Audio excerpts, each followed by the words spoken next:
अस्सलाम वालेकुम दोस्तों, की हाल चाल है? ठीक ठाक हो? उम्मीद करेना कि बिल्कुल तुसी खैर खरीत दे नाल होसो। अज की गलबात का एक निक्का जिहा मकसद यह आया कि अपना ख्वाजा साद रफीक साहब जिहड़े ने उन्हें एक बयान दिता है, एक ट्विटर के उत्ते उन्होंने लिखा सी कि रणजीत सिंह के हवाले नाल चोर आ, डाकू आ, लुटेरा और उन्हें तो तकरीबन को 3-4 एक दिन पहले जड़ा ख्वाजा आसफ आया उन्हें नैशनल असैम्बली के उन्हें इजलास के तकरीर करदे हुए आख्या आया कि जनाब असी पंजाब दे 3 टोटे करा दे, मतलब एक बहौलपुर नूं अलग असी सूबा बनावा दे, सरैकस्तान एक अलग सूबा बनावा दे। ते पीपल्स पार्टी का जिहड़ा मंशूर आ उन्हां दा भी अपना इंज दी कोई हाया पंजाब की वंड दे कि असी पंजाब नूं 2 टोटे करके ते सरैकस्तान ते नाल पंजाब जिहड़ा उन्होंने एक सूबा बनावा दे। PTI का भी यही मंशूर आ, हालांकि अपने अपने सूबे की वंड करने की कभी भी गल नहीं करते। जरदारी साहब तो बिलावल साहब यही फरमाते ने, मरसू मरसू सिंध ना डेसू। और जैसे इंजमाम की गल होंदी पी आई फाटा के इलाकों की, तो खान साहब यही आख्या आया कि फाटा नूं असीं जम करा दे सूबे दे विच अपने जिहड़ा पहले KP है, ताकि जिहड़ा सूबा है वह साडा मजबूत होवे, अपना सूबा मजबूत होवे, दूजा जिहड़ा है वह कमज़ोर होवे दा मतलब फिर यही बनता है। खैर वो मैं बड़ी तफसील नहीं जावांगा, ज़्यादा टाइम ज़ाया नहीं करांगा, मैं आवांगा मुद्दे अल। मुद्दा यह है कि ख्वाजा साद रफीक फिर वो कुछ दिन बाद बयान दिता ट्विटर के उत्ते, जिहड़ा रणजीत सिंह है वह है चोर है, डाकू है, लुटेरा है। यार मैनू समझ नहीं आती कि मैं उन्हें उत्ते की आखा। खास तौर पर मैनू अपने जिहड़े साडे पंजाबी भरा ने उन्होंने मैं खास तौर पर आखा दा कि वह खास तौर पर इस कुछ गौर लाजमी करन। वो पंजाबी जिन्हां दे बुढ़ड़े बुढ़ड़ियां जिन्हां दे जम जम के इत्थे पंजाब की मिट्टी दे विच उन्हां दीयां हड्डियां गलियां सड़ियां होईयां ने, इस पंजाब की मिट्टी की खिदमत करदियां होया, इस्लाम तो पहले भी इस्लाम होने तो बाद भी, क्योंकि इत्थे जिहड़े पंजाबी ने जिहड़े ते बाहरों अफगान, तुर्क, ताजक, अरब उन हमलावर जिहड़े उन्हें पंजाब के उत्ते या हिंदुस्तान के उत्ते हमला किया, उन्हां दी औलादां दे सोच विच ते जिहड़ा इत्थे दा पंजाबी है, जमीन ते आसमान का फर्क है। ख्वाजा साहब आंदे ने कि चोर आ, डकैत आया।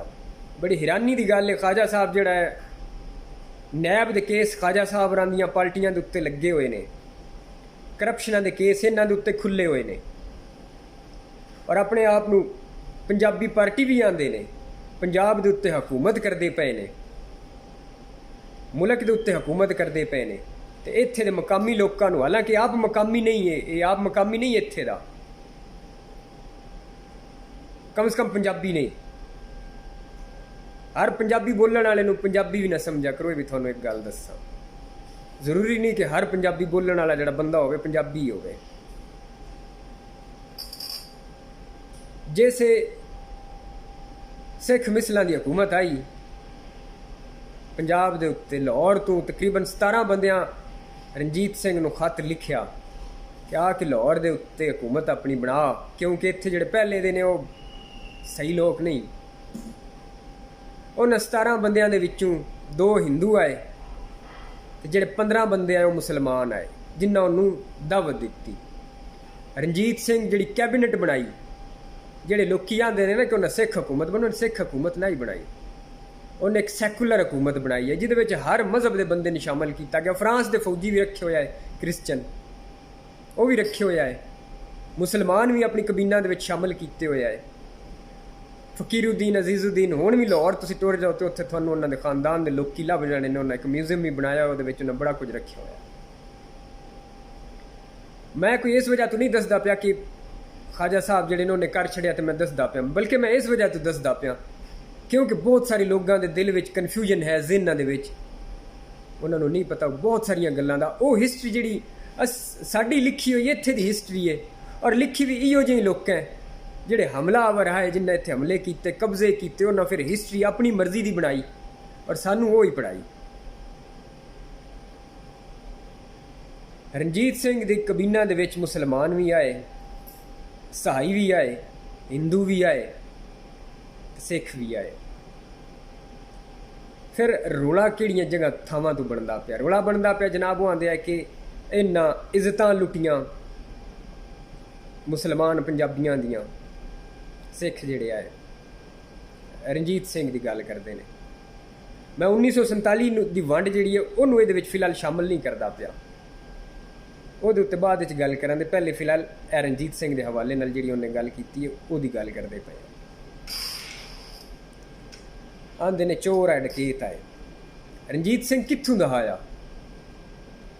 ਅਫਰੀਕਾ ਰੰਦਾ ਆਇਆ, ਜਾਪਾਨ ਰੰਦਾ ਆਇਆ, ਅਮਰੀਕਾ ਰੰਦਾ, ਕਿੱਥੇ ਰੰਦਾ? ਮੇਰਾ ਆਪਣਾ ਜਿਹੜਾ ਪਹਿਲੇ ਜ਼ਿਲ੍ਹਾ ਆਇਆ ਹੁਣ ਡਿਵੀਜ਼ਨ ਬਣ ਗਿਆ।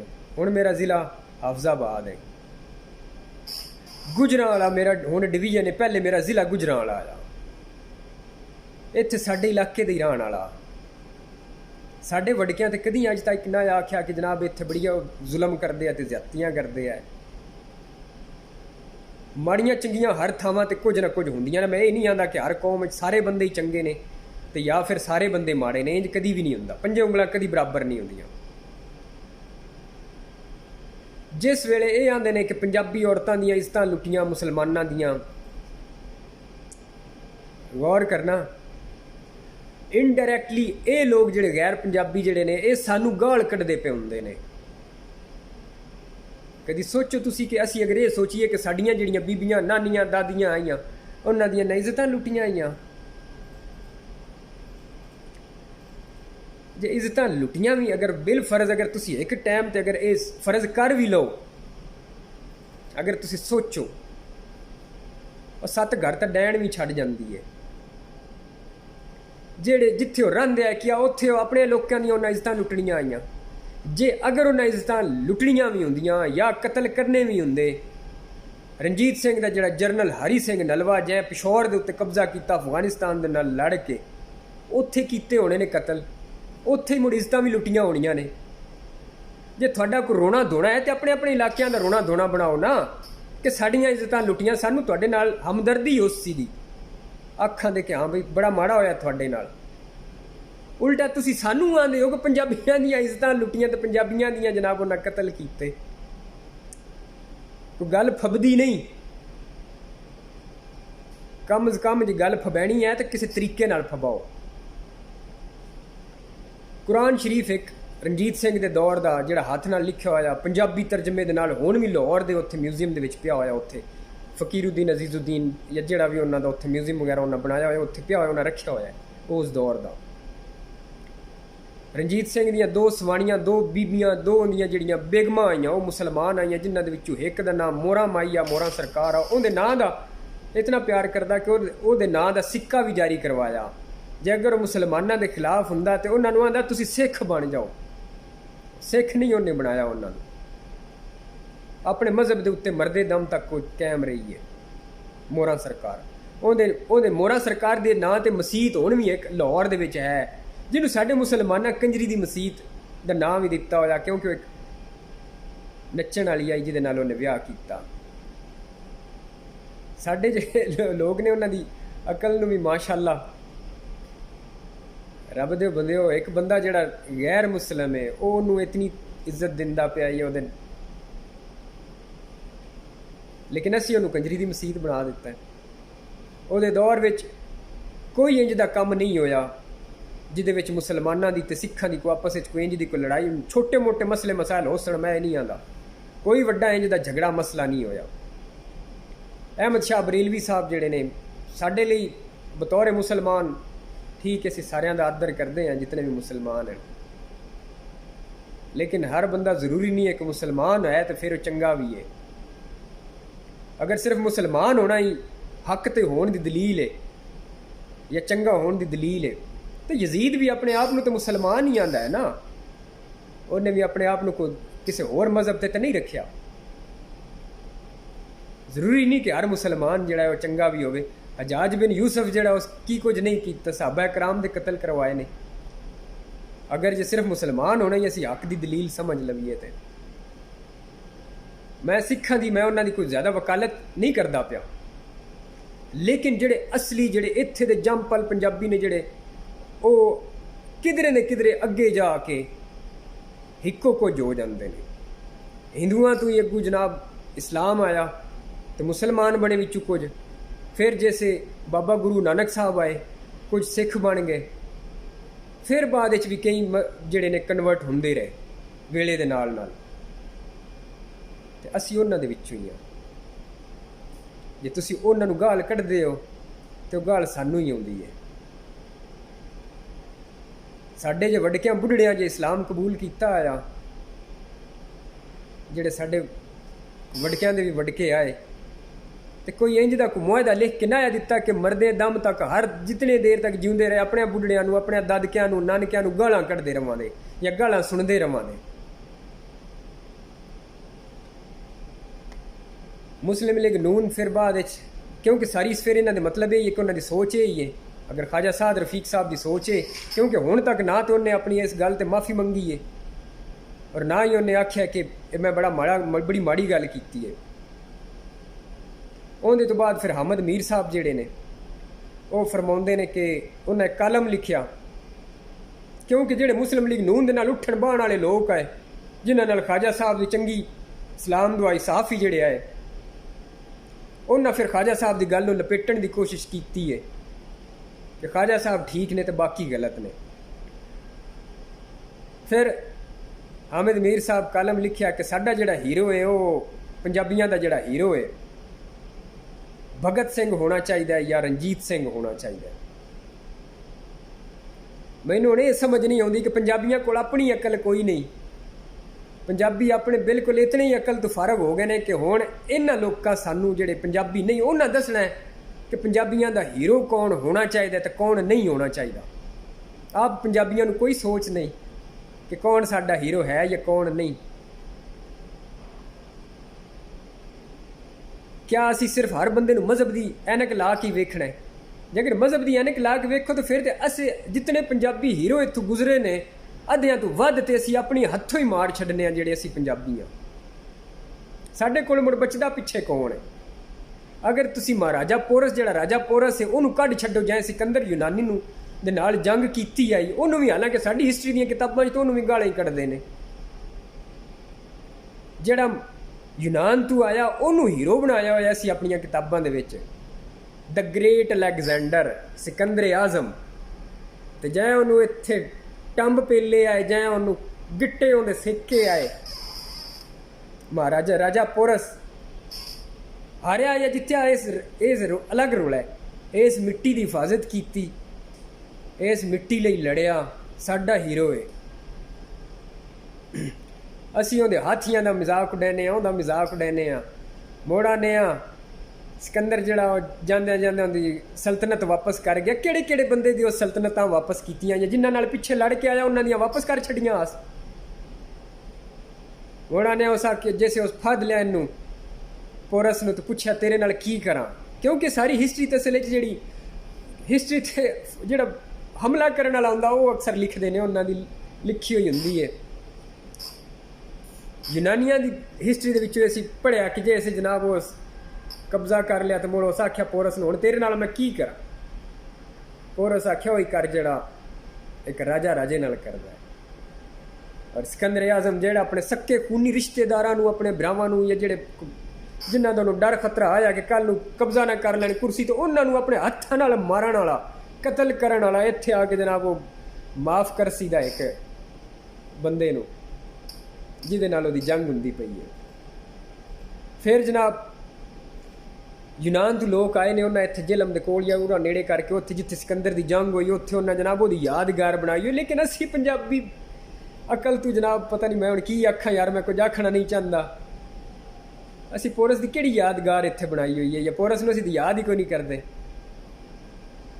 इंडियंस दी फिल्मां उन्हां दी जेकर बनाईयां होईयां ने तो इंडियन यार हिंदुस्तान दे नाल पोरस दा की लैना देना, साडा लैना देना। इत्थे दा पुत्तर आ, इत्थे जम्मिया पलिया, इत्थे ही मरिया, इत्थे ही हड्डियां सड़ गईयां। ਇੰਡੀਆ ਦਾ ਕੀ ਲੈਣਾ ਦੇਣਾ ਉਹਦੇ ਨਾਲ। ਤੇ ਉਹੀ ਫਿਰ ਰਣਜੀਤ ਸਿੰਘ ਗੁਜਰਾਂਵਾਲੇ ਦਾ ਰਹਿਣ ਵਾਲਾ। ਖੈਰ ਅਸੀਂ ਗੱਲ ਕਰਦੇ ਪਿਆ ਰਣਜੀਤ ਸਿੰਘ ਦੀ। ਫਿਰ ਇੰਜ ਤਾਂ ਜੇਕਰ ਨॉन ਮੁਸਲਿਮਸ ਤੇ ਮੁਸਲਿਮਸ ਨੂੰ ਇਕੱਠਾ ਕਰੀਏ ਫਿਰ ਸਰ ਗੰਗਾ ਰਾਮ ਦਾ ਨਾਮ ਹੀ ਅਗਰ ਮੈਂ ਨਾ ਲਵਾਂ ਤਾਂ ਬੜੀ ਜ਼ਿਆਦਤੀ ਹੈ। ਜਿਹਨੇ ਲਾਹੌਰ ਬਣਾਇਆ, ਲਾਹੌਰ ਨੂੰ ਜਦੀਦ ਕੀਤਾ। ਹਰੀ ਸਿੰਘ ਨਲਵਾ ਦਲੇਰ ਬਹਾਦਰ ਪੁੱਤਰ। ਹਰੀਪੁਰ ਅੱਜ ਵੀ ਉਹਦੇ ਨਾਂ 'ਤੇ ਆਬਾਦ ਹੈ ਖੈਬਰ ਪਖਤੂਨਖਵਾ ਦੇ ਵਿੱਚ। ਜਿਤਨਾ ਮਰਜ਼ੀ ਤੁਸੀਂ ਉਹਨਾਂ ਨੂੰ ਮਾੜਾ ਮਾੜਾ ਆਖਦੇ ਰਹੋ ਕਿਦਾਈ ਨਾ ਕਿਦਾਈ, ਤਾਂ ਫਿਰ ਉਹਨਾਂ ਦਾ ਨਾਂ ਤੁਹਾਨੂੰ ਲੱਭ ਵੀ ਜਾਸੀ ਦਾ। ਫਿਰ ਜਨਾਬ ਦੁੱਲਾ ਭੱਟੀ ਦਾ ਨਾਂ ਕੋਈ ਨਹੀਂ ਲੈਂਦਾ ਜੇ ਤੁਸੀਂ, ਕਿਉਂਕਿ ਜਿਹੜੇ ਮੁਗਲ ਬਾਦਸ਼ਾਹ ਜਾਂ ਜਿਹੜੇ ਗੋਰੇ ਆਏ ਜਿਹੜੇ ਅਸੀਂ ਉਹਨਾਂ ਕਬਜ਼ਾ ਕੀਤਾ, ਤੇ ਜਿਹੜੇ ਇੱਥੋਂ ਦੇ ਮੁਜਾਹਿਦ ਆਏ, ਜਿਹੜੇ ਇੱਥੋਂ ਦੇ ਲੜਨ ਵਾਲੇ ਆਏ, ਉਹਨਾਂ ਦੇ ਨਾਲ ਮੁਜ਼ਾਮਤਕਾਰ ਆਏ, ਉਸ ਹਰ ਬੰਦੇ ਨੂੰ ਉਹਨਾਂ ਚੋਰ ਤੇ ਡਾਕੂ ਡਿਕਲੇਅਰ ਕੀਤਾ। ਦੁੱਲਾ ਭੱਟੀ ਵੀ ਚੋਰ ਆ ਉਹ ਆਂਦੇ ਨੇ। ਬਸ ਇਤਨੀ ਇੱਕ ਨਾਲ ਇੱਜ਼ਤ ਦੇ ਛੱਡਦੇ ਨੇ, ਆਂਦੇ ਨੇ ਕਿ ਉਹ ਰੋਬਨ ਹੁੱਡ ਆਇਆ, ਅਮੀਰਾਂ ਨੂੰ ਲੁੱਟਦਾ ਗਰੀਬਾਂ ਨੂੰ ਵੰਡਦਾ ਆਇਆ। ਵਾਹ ਤੁਹਾਡੀ ਅਕਲ, ਵਾਹ ਤੁਹਾਨੂੰ ਸਲਾਮ ਹੈ, ਸਲਾਮ ਆਖਾਂ ਤੁਹਾਨੂੰ। ਸੰਦਲ ਬਾਰ ਦਾ ਇਲਾਕਾ ਜਿਹੜਾ ਉਹਦੇ ਦਾਦੇ ਦੇ ਨਾਂ 'ਤੇ, ਸਾਰਾ ਇਲਾਕਾ ਉਹਨਾਂ ਦਾ। ਮਿਸਾਲ ਦੇ ਤੌਰ 'ਤੇ ਮੈਂ ਇਸਲਾਮਾਬਾਦ ਬੈਠਾ ਹੋਇਆ, ਇਸਲਾਮਾਬਾਦ ਦਾ ਇੱਥੋਂ ਜਿਹੜਾ ਕੋਈ ਬੰਦਾ ਹੈ, ਕੋਈ ਇੱਥੇ ਦਾ ਮਾਲਕ ਹੋਵੇ ਇਸਲਾਮਾਬਾਦ ਦਾ, ਉਹਨੂੰ ਤੁਸੀਂ ਆਖੋ ਬਈ ਇਸਲਾਮਾਬਾਦ ਦੇ ਜਿਹੜੇ ਕੋਈ ਮਹੱਲੇਦਾਰ ਆਏ ਉਹਨਾਂ ਨੂੰ ਲੁੱਟਦਾ ਆਇਆ, ਚੋਰੀਆਂ ਡਕੈਤੀਆਂ ਕਰਦਾ ਆਇਆ। ਉਹ ਅਕਲਮੰਦੀ ਏ। ਅਕਬਰ ਬਾਦਸ਼ਾਹ ਦੇ ਨਾਲ ਪਿਓ ਦਾਦਾ ਉਹਦਾ ਲੜਦਾ ਸ਼ਹੀਦ ਹੋ ਗਿਆ, ਲੇਕਿਨ ਸਾਡੀ ਹਿਸਟਰੀ ਇਸ ਵਜ੍ਹਾ ਤੋਂ ਇਸ ਵਾਸਤੇ ਇਹਦੇ ਉੱਤੇ ਚੁੱਪ ਏ। ਤੁਸੀਂ ਲੋਕਲ ਹੀਰੋ ਨੂੰ ਹੀਰੋ ਨਹੀਂ ਬਣਾ ਸਕਦੇ, ਚੋਰ ਡਾਕੂ ਬਣਾ ਸਕਦੇ ਹੋ, ਹੀਰੋ ਨਹੀਂ ਬਣਾ ਸਕਦੇ, ਕਿਉਂਕਿ ਫਿਰ ਮੁਗਲ ਬਾਦਸ਼ਾਹਾਂ ਦੇ ਵੀ ਚੱਟੇ ਇਕੱਠੇ ਤੁਹਾਨੂੰ ਖੋਲਣੇ ਪੈ ਜਾਣੇ ਨੇ। ਉਹਨੇ ਆਪਣਾ ਇੱਕ ਮਜ਼ਹਬ ਇਜਾਦ ਕਰ ਲਿਆ ਸੀ, ਮੁਜੱਦਦ ਅਲ ਫੈਸਾਨੀ ਜਿਹੜਾ ਆਇਆ, ਸਾਰੀ ਜ਼ਿੰਦਗੀ ਉਹ ਵੀ ਉਹਦੇ ਖਿਲਾਫ ਜਹਾਦ ਕਰਦਾ ਰਿਹਾ। ਬਗੈਰ ਹਿਸਟਰੀ ਪੜ੍ਹੇ ਸਾਡਾ ਕੰਮ ਹੈ ਬਸ ਕਿ ਅਸੀਂ ਜਨਾਬ ਲੱਗ ਪਾਉਣਾ, ਜਿਵੇਂ ਸਾਨੂੰ ਕਿਸੇ ਦੱਸਣਾ ਹੈ ਉਂਝ ਅਸੀਂ ਉਹਨਾਂ ਦੇ ਪਿੱਛੇ ਲਾਈ ਲੱਗਾ, ਰੀਤ ਨਾਲ ਲੱਗ ਪਾਉਣਾ। ਅਹਿਮਦ ਮੀਰ ਸਾਹਿਬ ਸਾਨੂੰ ਦੱਸਣ ਦੇ ਕਿ ਸਾਡਾ ਕੌਣ ਹੀਰੋ ਹੋ ਸਕਦਾ ਤੇ ਕੌਣ ਨਹੀਂ ਹੋ ਸਕਦਾ। ਜਾ ਕੇ ਵੇਖੋ ਪੰਜਾਬ ਦੀ ਐਜੂਕੇਸ਼ਨ ਰੇਸ਼ੋ ਉਸ ਵਕਤ ਕੀ ਸੀ। ਰਣਜੀਤ ਸਿੰਘ ਦੇ ਦੌਰ ਵਿੱਚ ਪੰਜਾਬੀ ਕਾਇਦਾ ਇਜਾਦ ਕਰਵਾਇਆ ਸੀ ਉਹਨੇ, ਕਿ ਲਿਖਵਾਇਆ ਸੀ ਜਿਹੜਾ ਹਰ ਪੰਜਾਬੀ ਨੂੰ ਪੜ੍ਹਨਾ ਬੜਾ ਜ਼ਰੂਰੀ ਸੀ, ਕਿ ਹਰ ਪੰਜਾਬੀ ਪੜ੍ਹਦਾ ਉਹਨੂੰ, ਜਿਹਦੀ ਵਜ੍ਹਾ ਤੋਂ ਹਰ ਪੰਜਾਬੀ ਖਤ ਲਿਖ ਤੇ ਪੜ੍ਹ ਸਕਦਾ ਸੀ। ਦਰਗਾਹਾਂ ਦੇ ਉਹਨੇ ਜਨਾਬ ਵਜ਼ੀਫੇ ਲਾਏ, ਤਜ਼ਈਨੋ ਆਰਾਇਸ਼ ਦਾ ਕੰਮ ਕਰਵਾਇਆ। ਇੱਕ ਮਸੀਤ ਜਿਹੜੀ ਉਸ ਤੋਂ ਪਹਿਲੇ ਦੇ ਕਿਧਰੇ ਸਿੱਖਾਂ ਕਿਧਰੇ ਕਬਜ਼ੇ 'ਚ ਕਰ ਲਈ ਹੋਈ ਆਈ, ਗੁਰਦੁਆਰਾ ਬਣਾ ਲਿਆ, ਉਸ ਮਸੀਤ ਨੂੰ ਵਾਪਸ ਮੁਸਲਮਾਨਾਂ ਨੂੰ ਕੀਤਾ, ਔਰ ਉਹਦੇ ਜਿਹੜੇ ਉੱਤੇ ਗੁੰਬਦ ਵਗੈਰਾ ਲੱਗੇ ਹੋਏ ਉਹਨਾਂ ਵਾਸਤੇ ਸੋਨਾ ਆਪਣੇ ਕੋਲੋਂ ਡੋਨੇਟ ਕੀਤਾ, ਕਿ ਸੁਨਹਿਰੀ ਮਸੀਤ ਦੇ ਨਾਂ ਤੋਂ ਬੜਾ ਮਸ਼ਹੂਰ ਹੋਈ। ਗੂਗਲ ਤੇ ਜਾਓ ਆਪੇ ਵੇਖ ਲਓ, ਮੋਰਾ ਮਾਈ ਸਰਕਾਰ ਦੀ ਮਸੀਤ ਗੂਗਲ ਤੇ ਜਾ ਕੇ ਵੇਖ ਲਓ। ਹੁਣ ਵੀ ਜੇ ਅਗਰ ਲਾਹੌਰ ਨਹੀਂ ਜਾ ਸਕਦੇ, ਲਾਹੌਰ ਜਾਓ ਤੇ ਆਪ ਵੀ ਜਾ ਕੇ ਵੇਖ ਲਓ। ਜਿਹੜੇ ਲੋਕ ਆਂਦੇ ਨੇ ਕਿ ਉਸ ਘੋੜੇ ਬੰਨੇ, ਔਰ ਬਲਕਿ ਮੈਂ ਇੱਕ ਗੱਲ ਜ਼ਹਿਨ ਵਿੱਚ ਫਿਰ ਰਹਿ ਗਈ ਹੈ, ਵਿੱਚ ਹੀ ਰਹਿ ਗਈ ਹੈ, ਪਹਿਲੇ ਮੈਂ ਜ਼ਿਕਰ ਕੀਤਾ ਸੈयद ਅਹਿਮਦ ਬਰੇਲਵੀ ਸਾਹਿਬ ਦਾ, ਜਿਹੜੇ ਸਿੱਖਾਂ ਦੇ ਖਿਲਾਫ ਜਹਾਦ ਕਰਨ ਆਇਆ ਦਿੱਲੀ ਤੋਂ। ਸਿੱਖ ਬੜੇ ਮਾੜੇ ਨੇ ਜਨਾਬ, ਮੁਸਲਮਾਨਾਂ ਤੇ ਬੜਾ ਜ਼ੁਲਮ ਕਰਦੇ ਪਏ ਨੇ। ਦਿੱਲੀ ਤੋਂ ਜਹਾਦ ਕਰਨ ਵਾਸਤੇ ਤਸ਼ਰੀਫ ਲੈ ਕੇ ਆਏ। ਸਿਰਫ ਇਤਨਾ ਇੱਕ ਮੈਂ ਸਵਾਲ ਕਰਾਂਗਾ ਕਿ ਦਿੱਲੀ ਦੇ ਉੱਤੇ ਉਸ ਵੇਲੇ ਹਕੂਮਤ ਕਿੰਨਾ ਦੀ ਆਈ? ਜਿਸ ਵੇਲੇ ਦਿੱਲੀ ਤੋਂ ਜਹਾਦ ਕਰਨ ਇੱਥੇ ਪੰਜਾਬ ਆਏ ਹੈ, ਦਿੱਲੀ ਤੇ ਉਸ ਵਕਤ ਹਕੂਮਤ ਕਿੰਦੀ ਆਈ, ਕਬਜ਼ਾ ਕਿੰਦਾ ਆਇਆ? ਦਿੱਲੀ ਤੋਂ ਉਸ ਵੇਲੇ ਅੰਗਰੇਜ਼ ਦਾ ਕਬਜ਼ਾ ਆਇਆ। ਰਣਜੀਤ ਸਿੰਘ ਇੱਥੇ ਪੰਜਾਬ ਦਾ ਪੁੱਤਰ ਹੈ, ਇੱਥੇ ਗੁਜਰਾਂਵਾਲੇ ਦਾ ਰਹਿਣ ਵਾਲਾ ਆਇਆ। ਅੰਗਰੇਜ਼ 7 ਸਮੁੰਦਰੋਂ ਪਾਰੂ ਆ ਕੇ ਤੇ ਕਬਜ਼ਾ ਕਰਕੇ ਬੈਠੇ ਹੋਏ ਹੈ। ਮੈਂ ਇਸ ਤੋਂ ਜ਼ਿਆਦਾ ਇਸ ਮਾਮਲੇ ਦੇ ਉੱਤੇ ਗੱਲ ਨਹੀਂ ਕਰਾਂਗਾ। ਫਿਰ ਉਸ ਤੋਂ ਬਾਅਦ ਆਸਮਾ ਸ਼ਿਰਾਜ਼ੀ ਜਿਹੜੀ ਹੈ ਉਹਨੇ ਵੀ ਲਿਖਿਆ, ਬਾਬਾ ਬੁੱਲੇ ਸ਼ਾਹ ਵਿੱਚ ਕੋਟ ਕੀਤਾ। ਇਸ ਗੱਲ ਨੂੰ ਲਪੇਟਦੇ ਲੇਕਿਨ ਆਸਮਾ ਸ਼ਿਰਾਜ਼ੀ ਜਿਹੜੀ ਹੈ ਇੱਕ ਸੀਨੀਅਰ ਸਾਫੀ ਹੈ, ਆਪਣੇ ਆਪ ਨੂੰ ਪੰਜਾਬੀ ਵੀ ਅਖਵਾਉਂਦੀ ਹੈ, ਲੇਕਿਨ ਯਕੀਨ ਕਰੋ ਸਾਡੇ ਵਾਸਤੇ ਉਹ ਪੰਜਾਬੀ ਜ਼ਿਆਦਾ ਖਤਰਨਾਕ ਨੇ ਜਿਹੜੇ ਰਹਿੰਦੇ ਪੰਜਾਬ ਵਿੱਚ ਨੇ, 5 ਪਾਣੀਆਂ ਦਾ ਪਾਣੀ, 5 ਦਰਿਆਵਾਂ ਦਾ ਪਾਣੀ ਪੀਂਦੇ ਨੇ, ਖਿਉੜਾ ਦਾ ਲੂਣ ਖਾਂਦੇ ਨੇ। ਅਸੀਂ ਆਦਰ ਕਰਦੇ ਹਾਂ ਆਪਣੇ ਜਿਤਨੇ ਵੀ ਮੁਕੱਦਸ ਮਕਾਮਾਤ ਨੇ, ਮੱਕਾ ਮਦੀਨਾ ਦਾ ਅਸੀਂ ਆਦਰ ਕਰਦੇ ਹਾਂ, ईरान ਦੇ ਵਿੱਚ ਜਿਹੜੇ ਮੁਕੱਦਸ ਸ਼ਹਿਰ ਨੇ ਅਸੀਂ ਉਹਨਾਂ ਦਾ ਆਦਰ ਕਰਦੇ ਹਾਂ, ਲੇਕਿਨ ਇਹ ਜਿਨ੍ਹਾਂ ਆਪਣੇ ਨਾਂ ਦੇ ਨਾਲ ਮੱਕੀ, ਮਦਨੀ, ਕਾਜ਼ਮੀ, ਸ਼ਿਰਾਜ਼ੀ ਇਹ ਲਾਏ ਹੁੰਦੇ ਨੇ, ਉਹਨਾਂ ਨੇ ਅਸੀਂ ਇਹ ਵੀ ਆਖਿਆ ਕਿ ਸਾਡੇ ਪੰਜਾਬ ਦੀ ਵੀ ਬਿਜ਼ਤੀ ਨਾ ਕਰੋ। ਅਲਹਮਦੁਲਿਲਾ ਅਸੀਂ ਮੁਸਲਮਾਨ ਹਾਂ, ਲੇਕਿਨ ਸਾਡੇ ਜੈਸੇ ਵਡਕਿਆਂ ਇਸਲਾਮ ਕਬੂਲ ਕੀਤਾ ਜਾਂ ਤੇ ਨਾ ਆਖਿਆ ਕਿ ਅਸੀਂ ਆਪਣੇ ਜਿਹੜੇ ਨਾ ਮੁਸਲਮਾਨ ਸਾਡੇ ਦਾਦਕੇ ਪੜਦਾਦੇ ਤੇ ਅਸੀਂ ਉਹਨਾਂ ਦਾਦੇ ਪੜਦਾਦੇ ਤੇ ਅਸੀਂ ਉਹਨਾਂ ਨੂੰ ਗਾਲਾਂ ਕੱਢਦੇ ਰਵਾਂਗੇ ਜਾਂ ਤੁਹਾਡੇ ਕੋਲ ਗਾਲਾਂ ਸੁਣਦੇ ਰਵਾਂਗੇ। ਆਸਮਾ ਸ਼ਿਰਾਜ਼ੀ ਬਾਬਾ ਬੁੱਲੇ ਸ਼ਾਹ ਨੂੰ ਕੋਟ ਕੀਤਾ ਕਿ ਉਹਨੇ ਵੀ ਜਨਾਬ ਜਿਹੜੇ ਸਿੱਖ ਜਿਹੜੇ ਲੜਦੇ ਆਏ, ਜਿਨ੍ਹਾਂ ਨਾਲ ਜੰਗ ਕੀਤੀ ਮੁਗਲਾਂ,